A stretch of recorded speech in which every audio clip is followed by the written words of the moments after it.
Love this podcast? Support it and sponsor today. Simply head to ozcastnetwork.com for details.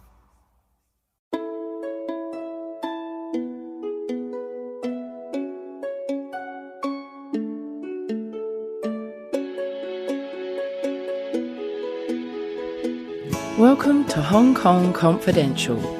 I'm Jules Hannaford and I'm your host. I'm an Australian woman and I've been living in Hong Kong for many years.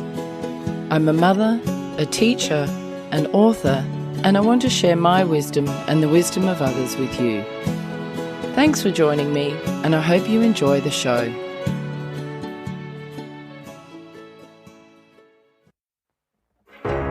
You meet someone online and there's this instant connection. It's amazing how much the two of you just seem to click. They live somewhere far away and there's some plausible reason they can't travel to meet you. They tell you they're in love with you and you feel optimistic for the first time in a long time. They have a successful career, yet somehow they need money from you to solve a short-term problem, always with the promise of paying you back. Time goes on and they need more money more urgently. You've started to see the cracks and begin to wonder whether they've been lying this whole time. All of a sudden it hits you. You've been scammed. Fool Me Twice is the story of my mother, Jules Hannaford, a woman who was drawn into the dangerous world of sweetheart scams. After a trip overseas to meet a stranger, a dangerous altercation in a Manchester hotel room, and thousands of pounds lost for good, she's here to tell her story. Fool Me Twice, a true crime podcast, is available on Apple Podcasts, Ozcast Network, and anywhere you listen to your podcasts. Today I'm here with Bertha Chan. Hi Bertha, thank you so much for coming to join me today. Hi, Jules. Thank you for having me. It's so exciting to have you here to talk about body positivity. It's such a great topic and something that many people really need to think more about. Tell me a bit about Curvasian and how you became involved in this concept or this group.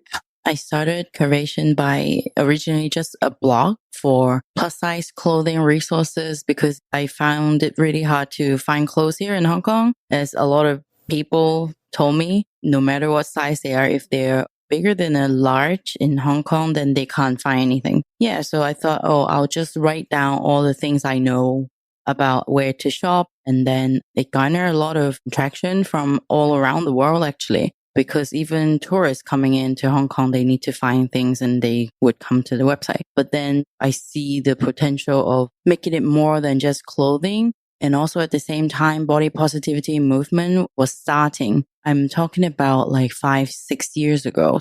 So I thought of integrating the two together and make it more like a website now with a lot of different things. That's so interesting because I'm 6 foot and, 90 something kilos, and I've always had trouble getting clothes in Hong Kong. In fact, the only place I can buy clothes is Marks and Spencer, which is a British department store, and then maybe at Stanley Market. That's the only two places I've been able to find clothes. So I typically don't shop in Hong Kong and I shop on my holidays. Yeah, and also online now. Online as well. But then you hit and miss online. You order it and you don't really know if it's going to fit.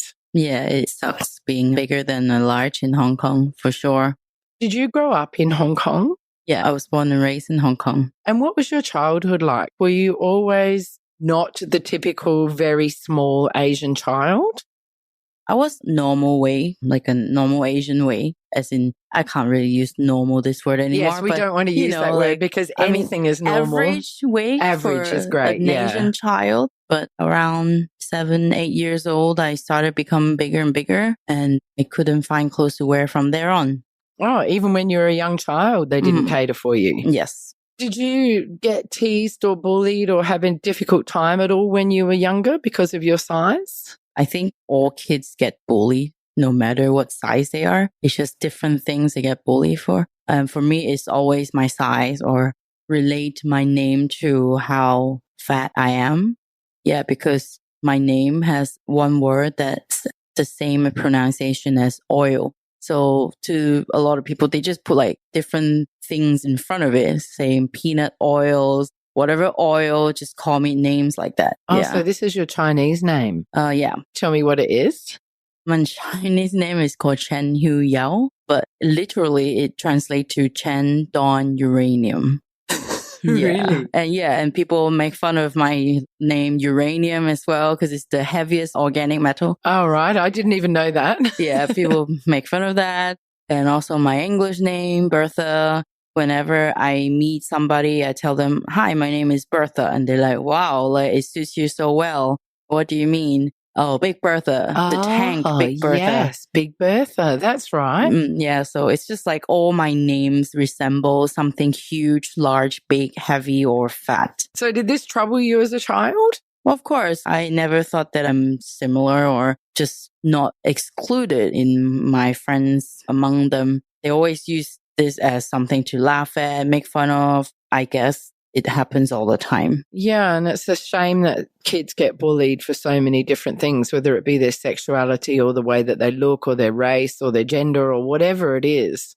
And it can really impact people negatively as they grow up. It can make life a lot more difficult. And for the listeners out there, you're not humongous. I mean, we live in Asian culture here where everybody is super, super small and very sort of androgynous looking. So you and I are bigger than the average person in Asia, but neither of us are what you'd call obese. So do you think that that has impacted as well, the fact that in other countries you'd be more average? Yeah. Whereas here you're not? Yeah, for sure. It kind of created a confusion in my identity as a person because on one hand, I get bullied, I get called stuff. And on the other hand, people will tell me, oh, you're not so bad.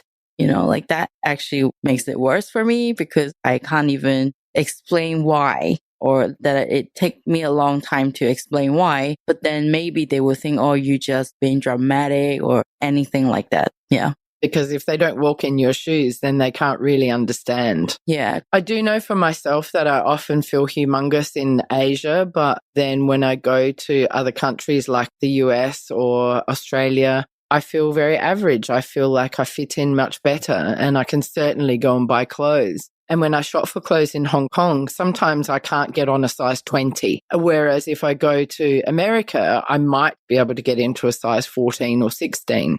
So even the sizing here in Asia is ridiculous. Yeah. So when you're saying that people can't fit into a large, our listeners in Australia and America will think, well, that's quite big. But large is not very big in Asia, Exactly. is it? It's probably the equivalent of a medium in other cultures. Yes, it is. So in the US, I'm a size 14, but in China, I'm a 5XL.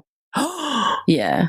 Right. Yeah. So for example, last year I was in New York for Plus Size Fashion Week. And it was my first time going there to meet the people I know in the industry. And they met me and they say, oh, you're not plus size. You're curvy. You're just curvy. So they also kind of want to exclude me from the plus size community. How did that feel that you didn't quite fit in the plus size community? I always felt that I never fit in anything anyway. So you're used to it. Yeah, I'm used to it. But also nowadays, I feel like it doesn't matter if I fit in or not, because I already found my own identity as a person. I think like being excluded or felt excluded is something when we're younger, we don't know how to deal with all that. That makes things difficult. But, you know, when you're becoming your unique self and being confident, then nothing really matters. Yeah, exactly. And that's such good advice. That's great advice. And you can find your tribe anywhere. And, you know, those people that tell you that you don't fit in, that's just their opinion. There are a bunch of other people that would welcome you, whatever community you want to join. You've just got to find the right people to connect with, the ones that have empathy and understanding and kind hearts. Yeah. Or also maybe it was just some comments they didn't really mean to say, but it's just to point out some difference to kind of put you in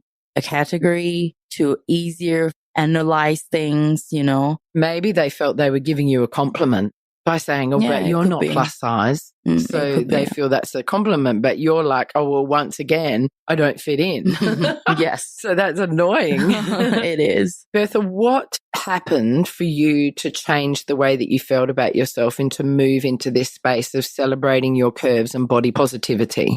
I lived my whole life being somebody who has no self-esteem, who felt I'm very different than the others. And I also find life very difficult because all the things that a teenage person is supposed to do, for example, I don't know, like dating, meeting new guys and being, lovey-dovey, all that, it didn't happen to me. I've always felt like nobody wanted to date me. Nobody wanted to get to know me because of the way I look. Or if ever there are people who wanted to approach me, is maybe for other reasons. It could be because they think, like there is a stereotype saying, fat girls are easier, like just because they think fat girls has lower self-esteem and everyone's the same. So a lot of kind of like predators, they will go at these people. Yeah. So I felt like, wow, like not that only I don't get to date, but also, being a prey for a lot of people.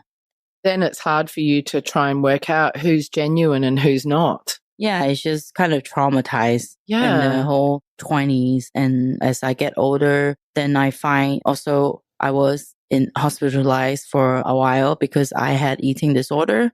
I tried to not eat to make myself thinner and smaller. It worked. I lost a lot of weight, but then I realized it doesn't really just depend on how I look, but really how I felt inside. Because I was just saying to a reporter, when I lost 30 pounds in a very short amount of time, people started complimenting on the way I look, but they don't understand what's going on in my head. They didn't know that I had eating disorder.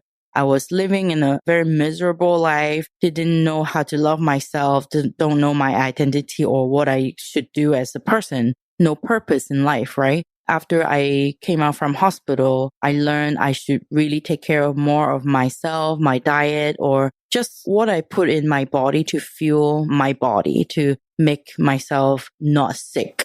Yeah, that helped me for the first phrase. And then for many years, I kept thinking to myself, how can I be happier? Why am I not happy? Is there anything I can do to make it better for me? So I go out there and seek a lot of answers, trying to, figure it out. And luckily, body positivity movement started in around 2008. And I was starting to write my blog back then. And yeah, so I got into it. And when Instagram started, I became one of them in the community. And I learned from one of the best in the industry. Can't really say it's an industry back then, but more like a community where women support each other. And what did you learn? I learned about self-love. I learned about how I shouldn't talk to myself in a negative way, how to deal with myself, how to accept myself as a person, how to talk to myself, or just to be brave and face myself to start with. So yeah, because of this community and the people in it, I learned more and more. And at one point, I started feeling comfortable with myself. And that's when I decided to share the things I learned to the people I know. And this is how Curvasian started. Wow, that's awesome. What a great story. And just going back to your eating disorder, what age were you when that happened? I was 21. Right. So you were an adult and you basically became anorexic, did you? How did you end up in hospital? Did you get so low weight and so sick that you had to be hospitalized? It wasn't about the weight, but I wasn't even eating. I had like an orange a day for a very long time, for like a month. And of course, like you're so weak when you don't eat. And I didn't have energy to move or do anything anymore. At the same time, I had an infection in my stomach, probably manifested because I had no immune system. Like my immune system was very, very weak. And that's why I got hospitalized. I had a surgery to remove the inflammation from my stomach. I was on the drip for 2 weeks, but the doctor didn't know what happened. And did you tell the doctor? No, I didn't say anything because that's very typical, isn't it? Yeah, because my family was there asking them all the time, why did it happen? How did it happen? And I had to lie. Until now, my family still don't know because no matter how much I talk about this, it's in English. So they don't actually look through this kind of information in English. So they don't know. Yeah, but you were never diagnosed with this eating disorder? No, but I just lost 30 pounds in 3 months. Wow, that's a lot, isn't it? I became much thinner than how I have been. Did you realize you weren't any happier when you were thinner? Yeah, for sure, because I remember so well after I've lost the weight, I could wear my first dress. Wow, your first dress. Yes. So you'd never worn a dress I've before never that? worn a dress before because I just couldn't find a dress that fits me. And I remember so well that my best friend and I, we were kind of like celebrating that I got out of hospital and, you know, like, oh, let's do something nice together. And so I went and looked for a dress and I kind of squeezed myself into a dress that I can wear, but it still wasn't my size. I just squeezed myself in it and I felt so pretty and people started telling me, oh, wow, you're so pretty. But then at one point, one guy whom I see every day during work in this working office building, he came to me and he said, hey, you look prettier if you've lost weight. Oh my gosh, So, that's awful. Yeah, that was like, you didn't even know what happened to me, right? Yeah, didn't know how sick you were and just was looking at the outside and had no idea what was going on in the inside. Yeah. How did that feel? It felt horrible, of course. That's the thing. And people are complimenting you when you're really not well. Yeah. Psychologically and physically unwell. Yes, they didn't know that. I mean, they don't care what's going on inside. They just comment whatever they feel, you know, they need to say to you. Yeah, I was really hurt back then because obviously I just came out from hospital. I was very sick still. My hair was really messed up. But ironically, at that moment, somebody comment on you and say things like that to you. And it also made me think that, oh, you will never notice me or talk to me if I were 30 pounds heavier. It also just shows how society values beauty and thinness over substance or intelligence or heart or giving back to the community or all of these other aspects that we are. We are so much more than what we look like. Exactly. It's just how, you know, when we're a child or just a baby, when you're first born, all the time people will just come, oh, look how cute this baby is, right? Like beautiful the baby is. And as they grow up, they want to maintain the beauty of a child and also like some society standards and things that link to being pretty and beautiful has benefits, right? Yeah, it's amazing. I've been watching a documentary called Misrepresentation, which is about do you know it? Yes. About the misrepresentation of women in the media and how women are basically valued for their bodies and the way that they look, and that this is the message that the media gives us all the time. And then another one called Embrace, which is a woman from Adelaide, where I come from, who posted some photos of herself. She'd been doing bodybuilding and she was super, super, super slim and muscly, and she was getting so many compliments. Then she had a baby and went back to her normal body and put up a naked photo of her normal body with all of her rolls and her, you know, cellulite and all of the things that most women have. And it went viral. And from there, she made a documentary called Embrace, and she traveled around the world talking to women about embracing our bodies and body positivity. Yes, very nice. Yeah. We all really need that, I think. Yeah, we do need that. And that's why what you're doing is so great, especially for Asian women in Hong Kong, because of the stereotypes and because it's so difficult to buy clothes and because there is a level of judgment that's not necessarily in other places, perhaps. I remember running to a lift and I got in the lift with an Asian woman and I was puffing and I was like, oh, I'm so unfit. And she said, oh, yes, I was fat once too. And it's just like, oh, I didn't say I was fat, but thanks very much. Yeah, people tend to, you know, link fat and fit together. If you're unfit, then you must be fat. And if you're fat, then you must be unfit. Which is not true. Yeah, they can never put the two together. So, but I do advocate for that as well because I do a lot of exercise. Not that I'm like showing off how much I can run or how much I can hike, but more like I do love being very active. And, you know, it gives me a lot of energy as well. But people always just judge me by just looking at my body that, yes, I have rolls on my stomach. Yes, I don't do planks to make myself having 6 packs, but it doesn't mean anything. Fitness is an option. It's not something everybody should have. But yeah, because of the stigma of being fat links to health issues, it's always going to be a challenge for us to really tell people, hey, stop being so judgmental about fat people. You really need to look into what's really going on inside and out. Why do you think that we have this stigma? Do you think it comes from the media? It comes from society, really. It comes from the stigma of health itself, I feel. Health stigma is something everybody would get scared of. If you ever say, oh, if you do something like this, you will die faster, right? Then everyone's like, oh my God, like I shouldn't do this. You shouldn't too because it's bad for you. And so they start judging people for being bad to their body, right? Like how smokers being judged because of the health bill that they have to pay for. They associate fat people with laziness and eating nonstop, all that, and say, oh, you should have more discipline so that we don't have to pay for your bills when you go into the hospital. And fat people tend to have all these problems that thin people don't have. That's really obese people that have these problems. People like us don't necessarily have these problems, even though we don't fit into society's mold of the perfect, beautiful woman. We're not necessarily going to have any health problems based on our weight. It could be anything, really. Even obese people probably will live a healthy life forever until their body wears down. Yeah, and thin people can get sick too. Same. Yeah.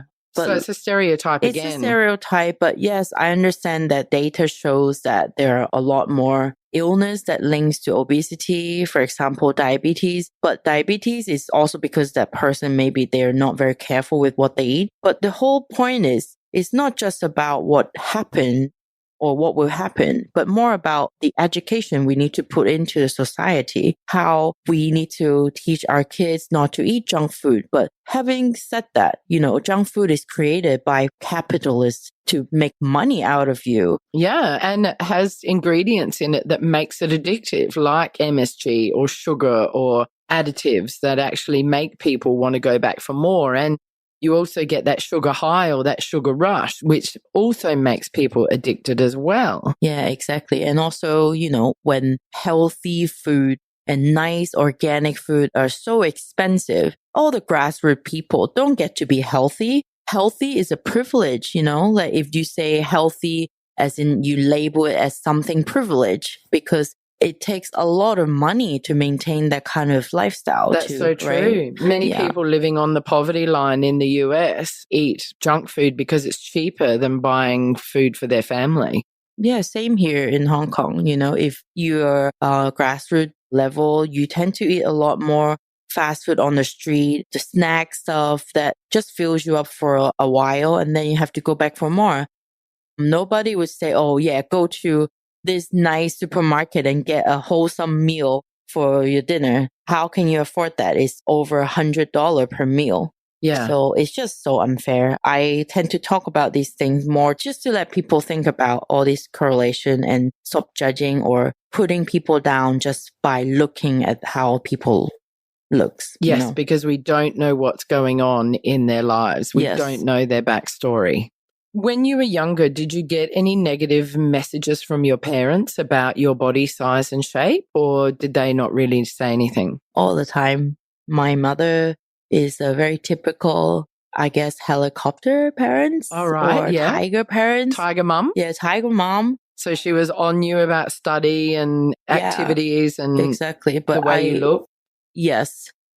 She used to always tell me to lose weight. She used to keep telling me how I should become so thin and pretty so that I can get a rich guy, marry a rich guy, all these things. And at one point when I started getting much bigger than what she expected, she put me on diet pills. I was 12. What? You were on diet pills at 12? Yes. Oh my gosh. What impact did that have on you? Did it make you hyper, like caffeinated? I don't know, but I've never been diagnosed with ADHD, but I suspect that I have ADHD or ADD. I just cannot focus as a person, even now. But that's not the point. The point is I had to go through a very long time of having just some kind of powder as my meals, porridges every meal, and pills at the same time for a very long time. And yes, I lost a lot of weight. That was kind of like my first episode of weight loss at 12 years old. But once I stopped, all my weight came back. So it was just useless. Oh gosh, that's so full on for that to happen to a 12-year-old girl and not your choice either. Your mum decided. And how did that impact you then when the weight came back on? I guess your self-esteem went even lower. Well, to be honest, I didn't have a better self-esteem when I had lost the weight. It was all my mom's decision. I didn't care about my weight. I was already having a lot of trouble in my head because of some traumas as a child. So I was just living without a brain for a very long time. So you'd been through some traumas as a young child, and when your mum made you diet, you were just like, whatever, I'll just do it. Yeah. You hadn't really even considered your body size or weight. No. Because you're too young to even notice then. And you weren't surrounded by the media images that kids are surrounded with today. Yeah, I mean, I didn't really care about what I see in the magazine or whatsoever back then. I was just really trying to control my appetite, like how my mom told me to. But I know it's almost unstoppable. I kind of had to eat to fill a void in my life, which I didn't understand until I learned about body positivity, about how diet could impact you as a person, all that. And then I went back and reflect on why I ate so much, why I couldn't stop eating, all that. Do you feel that that is kind of linked to the possible traumas that you had when you were young? Yeah. Wow, that's so interesting. Have you been through therapy and worked on that kind of stuff? Yeah, after all these years, I just started my therapy session Great. Cool. a month ago. But be honest, it's left to way too late. If I started having therapy in my 20s, I probably will have a lot more energy and power to do things that I love doing. You know what? If it has an impact, then it's never too late. Do you know what I mean? Like, we can always have great wisdom with hindsight and wish that we'd done stuff when we were younger and made choices when we were younger, but at least you're doing it now. Yeah. And hopefully it can help you to overcome some of the trauma that happened when you were younger. Yeah, so now I also advocate for mental illness recovery, and I tell people to go see therapists all the time. Yeah. Because it's something so helpful. I think people stigmatize also mental health, because if I would have told my family I'm going to a therapist, then they will think, oh my God, like, why are you doing this? You have problems. I don't want to talk about this. I don't want anyone to know about this. This is also the reason why I never went to a therapist. So it's very typical in Chinese culture, isn't it? Not to kind of talk about these things and not to seek help, because it's better to keep it in-house or sweep it under the carpet. Exactly. And try to put on a face that everything is fine. Yeah. That's a real shame. And I think that hopefully these kind of conversations will start to change those attitudes and those opinions, and hopefully your generation of parents will treat their children differently and talk to them more openly and get them help or support. But I understand that that support wouldn't have been available for you as a child, would it? Were your parents aware of the trauma that you'd been through? Not really. Oh, they didn't really know. Yeah. Okay. But even if you said something, they wouldn't have really listened? Or did you try? No, they didn't listen. Did you try to talk to them? Yes. What happened? It was dismissed as it was nothing. Oh, I'm so sorry. No worries. That's such a shame. But I think it comes back to culture, doesn't it? Mm-hmm. It's just hard to really perform, how things happen, and as a parent, how to talk to the child about what happened. Or, it's not just about the child, but the parents. I think a lot of times we see the parent as just a parent, but not a person. I'm not angry at my mom for, not really trying to help at all. I understand maybe it was for her also trying to avoid thinking about it because she can't handle it. Yeah, but this is why we do now has to be with the child. We have to talk to the kids and the child, and also teenagers. We need to provide a lot of material out there for them to read, to be exposed to, and talked about. And that's all that matters. That's really good advice. So for any parents out there, if your child expresses that they've been through some sort of trauma or event and that they're upset and stressed, get them support and help, because that's the other thing. As a parent, you can support and help to a point, but having professional help is really important, isn't it? To get to the bottom of things. Yes. Yeah, it is. Oh, with Curvasian, how have you been able to stop that negative self-talk that you used to have, or to quieten that negative self-talk? I really needed to learn from the bottom of everything. I remember so well, I didn't even want to look at myself in the mirror in my 20s until I was exposed to this account on Instagram, which is no longer active. But this person, she was being so brave about body image issues. She talks extensively about why we should love ourselves. And by, small little tools like looking into the mirror, look at yourself even if you cannot do it. But step by step, day by day, try to get used to look in the mirror and see how yourself look like. And tell yourself, I am worthy. I am a person. I love myself. You can't just say I love yourself without really loving yourself, but you have to start by self-acceptance to understand this is the only body you have as a person. Even though, say, you want somebody's butt or somebody's waist, which probably will never happen unless you do a surgery, right? Then you should just accept yourself first, because if you don't accept yourself, no matter how many surgery you have, in the end, you will just keep having more. Instead of saying, hey, I love myself, but I'm only doing something to enhance it. That's very different, right? So by looking in the mirror and tell yourself, you accept that this is you love everything you have, is a very good start. I started doing that first. I remember taking a selfie of myself and I was saying something negative, but my community was so helpful and they were really supportive and say, what are you talking about? Look at yourself. Look how cute you are. Just get out of the negativity. Yeah, I think support really is so important.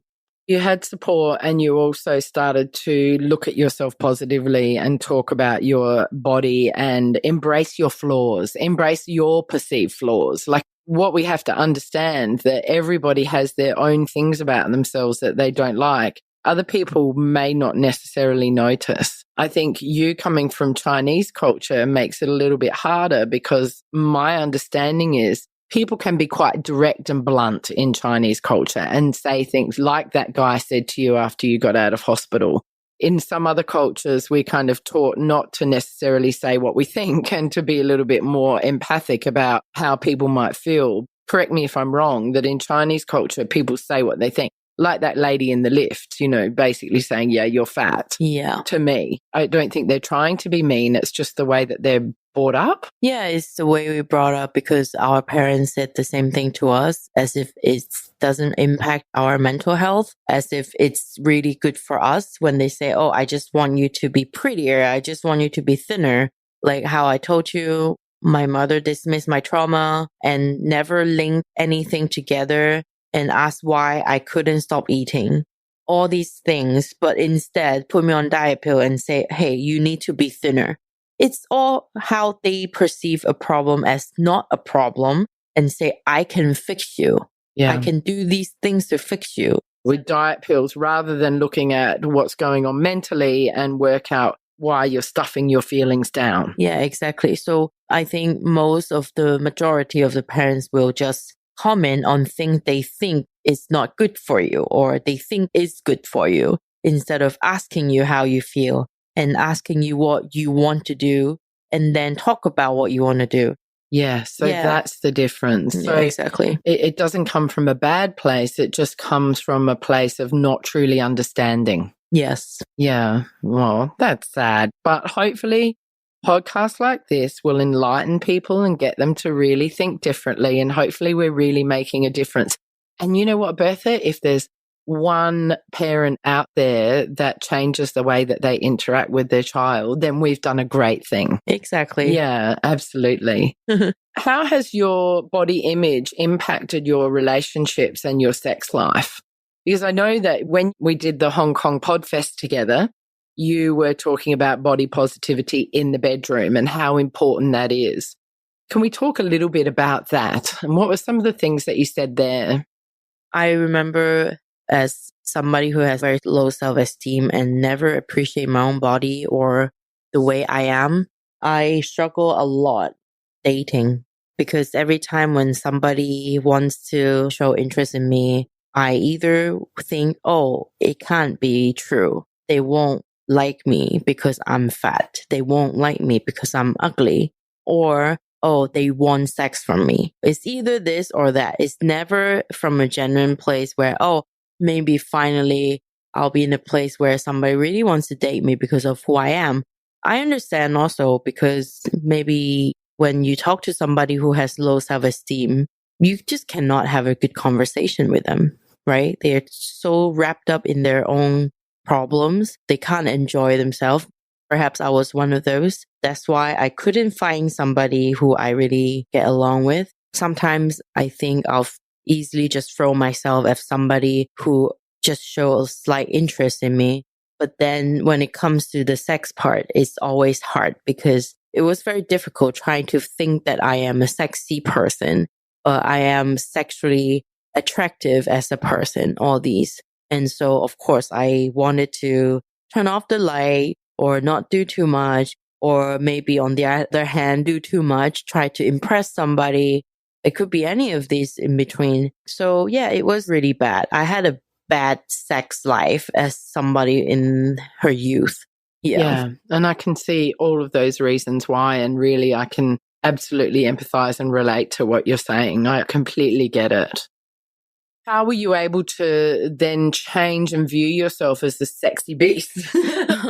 Was that also through these online communities and getting involved in the body positivity, or was it meeting the right person? To be honest, I know that I'm not attractive. But you are. Yeah, exactly. What I mean is I am a plus size model, so I'm maybe perhaps attractive to a lot of people. But yeah, and there's a whole community of people out there that like curvy women. Yeah. That are not attracted to this thin beauty ideal that we have shoved down our throats by the media. Yeah, every preference have somebody who likes. Yes. Yeah, right? So I don't really want to think about that because I think sometimes people fetishize curve as well. Yes. So I like to just meet somebody who doesn't really think, oh, I have a type, it has to be thin, or I have a type, it has to be fat, or I have to have big boobs, something like that. Yeah. You want to connect with somebody on a soul or intellectual level and then have the physical relationship grow from there. Yeah. I also want to meet people. Well, I've met somebody, of course, but I also, if I were still single, I would just want to meet people who doesn't really care so much about how I look, but more who I am, how I am as a person to hang out with, to communicate and, to connect with. Yeah, if somebody who only wants me for how I look, I'll never want to date that person. Yeah, so yes, because we're so much more than our outside veneer. Exactly. It's just coming back to that guy who comment on, oh, you look so much prettier if you've lost weight. At first, I would think, oh, this guy must be interested in me, but I have to be good enough for him. And it actually just shows how shallow he is. Yeah. And how that there's not a lot of substance to him. Yeah. I mean, I would be in a very miserable relationship if I'm with a person who thinks that I'm never good enough for him. Yeah. Multiple times people told me, oh, I would date you if you've lost some weight, or I would date you if you're skinnier. Things like this. But, I'd never want to date these people. Yeah, anyway. I had a friend whose husband said he didn't marry a fat girl and that if she didn't lose weight, he was going to leave her. Oh my God. Isn't that terrible? Yeah. And she's absolutely stunning. She's absolute beauty inside and out. And it's just devastating to hear somebody say that about your friend. Yeah. And it just goes to show that it's in all cultures. That she's not Asian, she's Western. Yeah, it is in all culture where men think that women are to be objectified and to be accessories, arm candies, all these. Well, not all, but a lot of them were brought up, raised up thinking, oh, when I look for a woman, she has to be so stunning. I can bring her out and I'll be proud of myself. Yes, because it builds up their status, doesn't it? They become higher status themselves if they've got somebody young, thin, beautiful and rich on their arm. When you found the relationship that you're in now, is that what happened? That you connected on an intellectual or soul or heart level first? Yes, because I met my longtime partner in a work environment. I didn't think that we're going to be together. I never thought that we will be a couple when we first met. He's so much younger than me as well. He's 9 years younger than me, by the way. Cougar. Yeah. That I never thought they would be together. And also, I never looked at him the way I thought, oh, I'm going to be attractive to a younger person, you know? But then we started working together, seeing each other every day. Then we grew to like each other because of our personalities together, hanging out together, compatibility and all that. Then, you know, when you start liking somebody, you start looking at them in a different way. Yeah. That's when I'm attracted to that person. And I guess it's the same for him. And that can be a great way for relationships to start through a friendship, and it grows. I always tell my friends, if you want a nice, good relationship, don't start by thinking, oh, can I date this person because they're attractive or because of something they have? But more like just be friends first. You never know because, yeah, maybe it's somebody when you first met, you think they're everything you wanted, but you will see more, right? After a while, maybe it's not something you thought you want to have. That's such good advice. That's great advice for anybody, any age. That's really, really amazing. What kind of topics do you write about on Curvasian?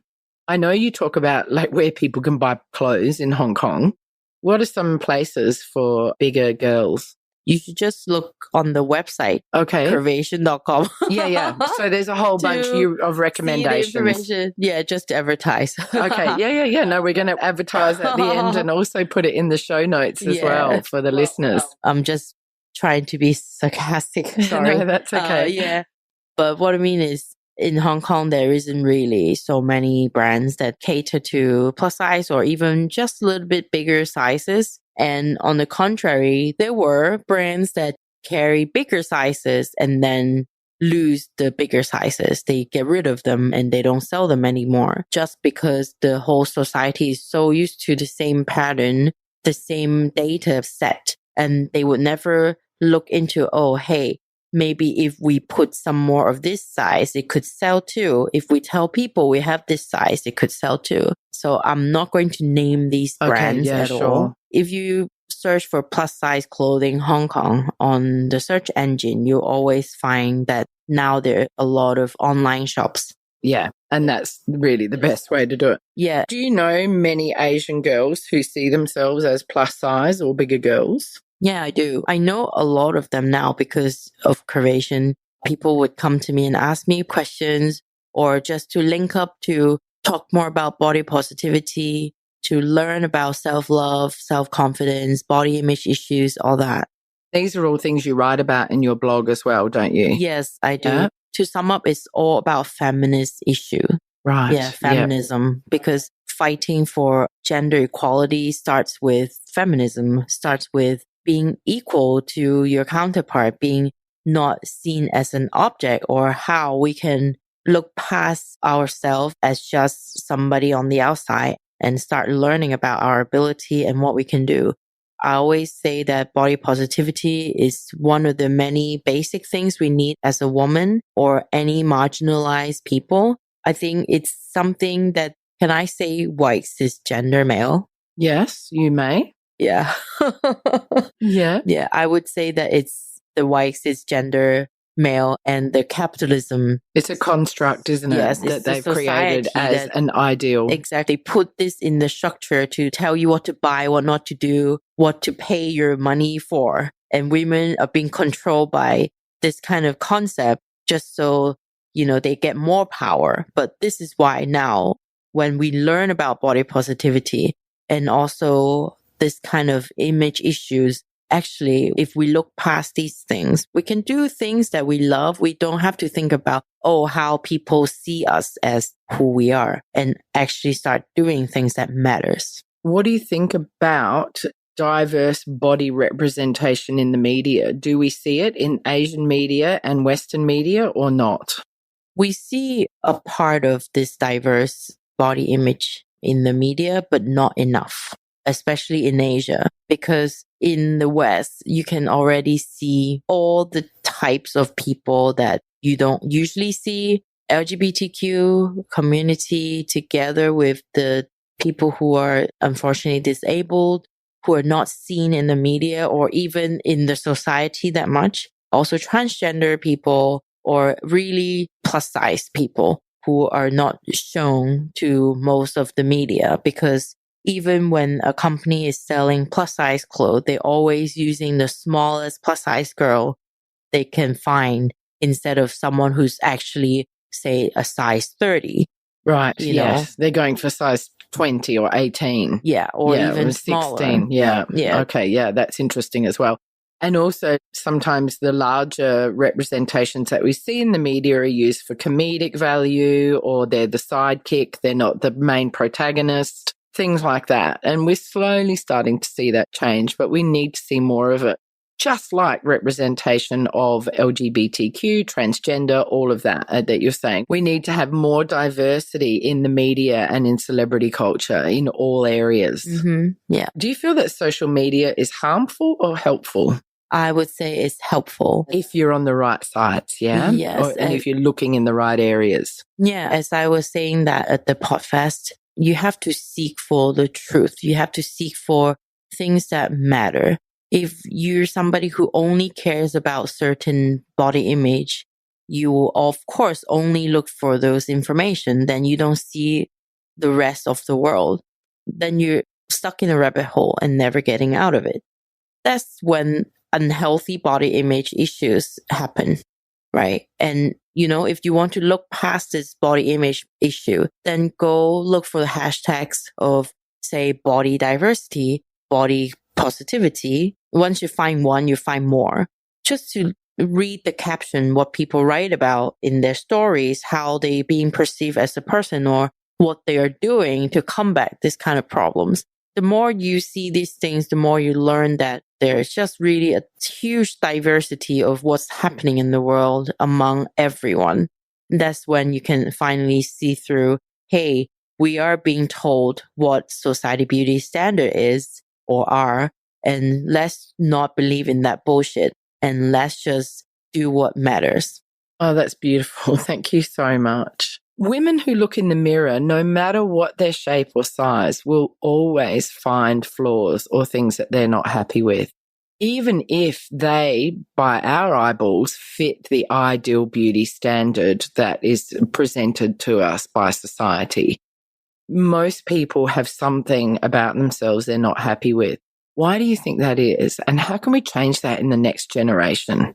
I think first of all is to stop comparing yourself to anyone around, anybody in this world, because you are only you and you have your own body and that's it. If you stop comparing, how are you going to say what's better and what's not? If you think that your body has something you don't like, yes, you can always just try to change it. But, accepting that your body is really just a vessel for you to carry on with your life, to do things that you need to do, instead of saying, oh, I must look this way to be worthy. Yes. That's very important. Yes. And you know what? Teenagers today compare themselves to others so much. And I feel like social media plays a massive role in that, and the media. But you're so right. And even if there's something about yourself that you don't like, don't even necessarily worry about changing that, but highlight the aspects of yourself that you do like. Do you know what I mean? Like if you love your hair, fix your hair up. Yeah, that's a way to do it too. Yeah, it is a way to do it. Do you have a story that you can share with me about how you've impacted somebody's life in a positive way? I talk to many young women on Instagram. If you have any problems, if you want to talk to somebody, you can also slide a DM and tell me what's bothering you. I think that's something I've been doing for my community. When women, they have problems in their life, feeling down, feeling very low about themselves, they actually come and talk to me and I can make them feel better. I can give them some positive energy to go on and think positively, to really focus on what matters in their life. That's the kind of impact I have been making. But be honest, when I started doing this, or even till now, I never thought, oh, I need to make an impact for somebody to carry on what I do. I know if I just keep producing, putting things out there, it will help in any way. For example, the other day I went to the TEDx Tin Hao pitch. you're allowed to go on stage for 3 minutes to talk about what you want to talk about, or what kind of idea you want to share. I told them if I was being picked to present myself, I will tell people some kind of step-by-step self-love journey that you can try to follow, and how not to negatively talk to your children about body image issues. And after that, one of the women came up to me and say, "Thank you so much for saying that, because before this moment, I never thought what I said to my child could have impacted her life. I feel so bad right now that I said something like that to her. And I will be more mindful from now on to not tell my daughter things like this." Isn't that wonderful? And you know what? Parents have to watch what they say about themselves as well. Like if you talk about yourself in a negative way, "I'm so fat, I can't eat that, I'm not going to have that bit of cake," all of that, that still impacts the child. Even if you're not speaking directly to the child about their body, they still pick up these messages from you. So as adults, we need to make sure that we're giving a positive message to our sons and daughters. Yes, definitely. That's why, I know parenting is so hard. So let's just use all the tools we have and that we provide to each other and help make a better future for our next generation. Yeah, and also these are the type of things that should be in schools as well. We should be educating on body positivity. I think so, yeah. We do in our school. Oh, that's great. Which is great. We do, and we look at masculinity and femininity and gender roles and all of that as well. So I think that's really good. Can you give me some top tips on self-love then? What would you say? Self-love is really to look inside of yourself and tell yourself, "I'm the only thing I have. This is what I have to carry with myself forever until the day I go. And I have to make sure that everything I have with me is for myself. And I'll love myself dearly every day, trying to make the best use of my body and the best use of my brain," because your brain is a part of you, right? Like just appreciate what you have as a person and do something with it to contribute to the society. Yeah, gratitude and giving back are two things that can really, really make us feel better about ourselves. And for any kids that I work with who are struggling, they're two of the things that I get them to think about first. What are they grateful for? And how can they make a difference in society? Because both of those things can make you feel happier. Yeah. And also, I started all these because I wanted people back then in my age have the things I'm providing them now. Because back then I didn't have it. I wish there were somebody who could tell me things like this. And now I have the ability to do so. So I'm providing for this reason. Yeah. So will you go into schools and do talks to teenagers? Not yet. But would you be up for it? Yes, I would totally be up for it. I think we should get you into our school next year. Thank you. That'd be amazing. Let's do that. I think that'd be absolutely brilliant. I am creating some material for AIDS Concern as well, because they are trying to introduce the body positivity into their community, because they work with a lot of teenagers. Oh, right. Okay, so cool. I hope that in the future I can do more just to provide to the society. Awesome. Bertha, how can my listeners find you on Instagram and your webpage, please? You can go to the website curvasian.com, curvasian.com, or on Instagram the same, at Curvasian, curvasian, or my personal Instagram at berthachan.com, berthachandotcom. Great. Thank you so much. Thank you. Bertha, thank you for coming to talk to us about this topic and for opening up and sharing your story and being vulnerable. And I'm absolutely certain that this podcast is going to help a lot of people feel better about themselves, and also to think about how they interact with their children as well as parents. And for my listeners out there, if this is something that you've really enjoyed, or you know somebody that would love to hear Bertha's story and to hear about body positivity, then please can you share this podcast with them? And if you can go to iTunes to rate and review us, that'll be amazing for both my podcast and for Bertha and for curvy women everywhere. And if you would like to sponsor my podcast, please go to Patreon And even if you just give me $1 a month, that will really help to all of my editing costs and all of the equipment costs and all the things that I put into making this great podcast for you. Bertha, thank you so much for sharing your story and for coming in. It's been an absolute pleasure. Thank you, Jules, for having me. You're welcome. Hi, Confidants. I want to tell you about my Patreon page. I've joined Patreon in the hope of getting sponsorship for my Hong Kong Confidential podcast. Patreon is a great way for my listeners to get on board and sponsor me with monthly payments, and that goes towards my production costs and rewards for my members. If you're interested in checking out my Patreon page, please go to patreon.com and search up Jules Hannaford or Hong Kong Confidential. I would really appreciate you visiting my page.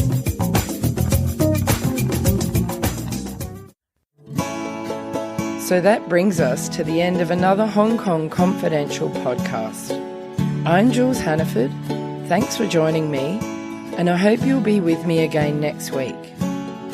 If you enjoyed today's podcast, please can you go to iTunes to rate and review it. I would really appreciate your feedback.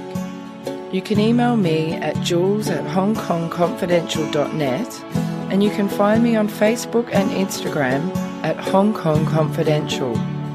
If you'd like to hit me up on Twitter, it's at Jules Hannaford. I would love to hear from you.